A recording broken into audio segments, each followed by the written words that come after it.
శ్రీ వెంకటేశ్వర దివ్య చరిత్ర 11వ అధ్యాయం. ఆదుకున్న ఆవు దూడలు. అందము చిందే ఆవు రూపము ధరించాడు బ్రహ్మదేవుడు. సొగసులు మెరిపించే దూడ రూపము ధరించాడు శంకరుడు. లక్ష్మీదేవి సరేసరి అచ్చు గొల్లభామగా మారిపోయినది. చంద్రగిరిని చోళరాజు పాలిస్తుండేవాడు. ఆ చోళరాజు చెంతకు ఆ ఆవును దూడను తోలుకొని గొల్లభామ రూపము ధరించిన లక్ష్మీదేవి వెడలినది. చోళరాజునకు ఆయన భార్యకు వానిని చూపించినది.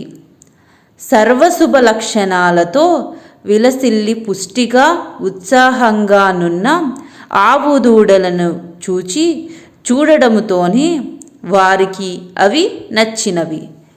గొల్లభామ వద్ద వాటిని కొన్నారు. భలే మంచి బేరము అనుట తోడనే గొల్లభామ మెల్లమెల్లగా తన దారిన తాను వెడలిపోయినది.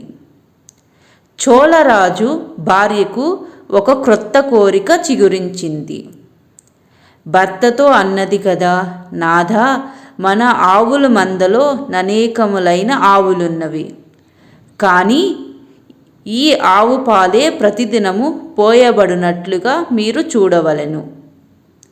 భర్త దానికిష్టపడి పశువుల కాపరిని పిలిచి, ఓయి, నీవు ఈ గోవును కన్నులందు పెట్టుకొని కాపాడుచు దీని పోషణ రక్షణ మున్నగునవి చూచుచుండవలెను.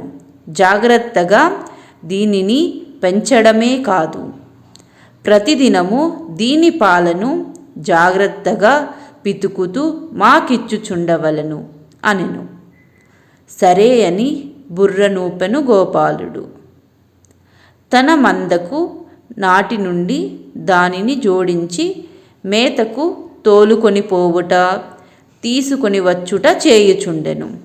అతడు ప్రతిదినము మందను శేషాచలమునకే తోలుకు వెళ్ళుచుండెడివాడు. మిగిలిన పశువుల మేతను మేయుచుండగా క్రొత్తగా వచ్చిన ఆవు మేత మేయుచుండెడిది కాదు. నిజమునకది పశువు కాదు కదా. మందతో పాటు వెళ్ళినప్పటికిన్ని రహస్యముగా ఆ ఆవు పోయి శ్రీ మహావిష్ణువు తలజాచుకునిన పుట్టను చేరుచుండెడిది. చేరి ఆ పుట్టలో క్షీరధారలను కురిపించి అప్పుడు మాత్రము తిరిగి వచ్చి మందలో కలిసిపోయేది. దూడ దానికెంతో సంతోషించెడిది.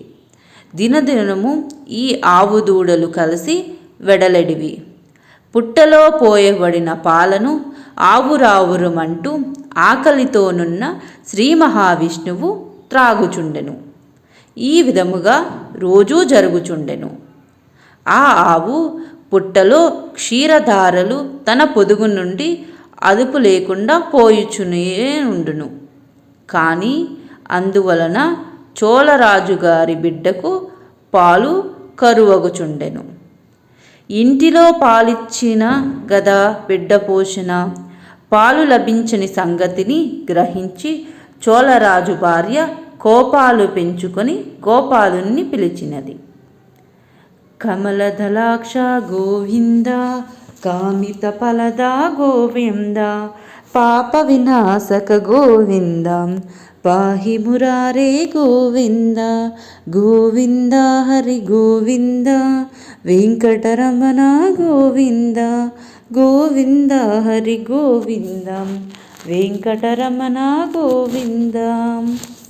శ్రీ వెంకటేశ్వర దివ్య చరిత్ర 11వ అధ్యాయం సమాప్తం.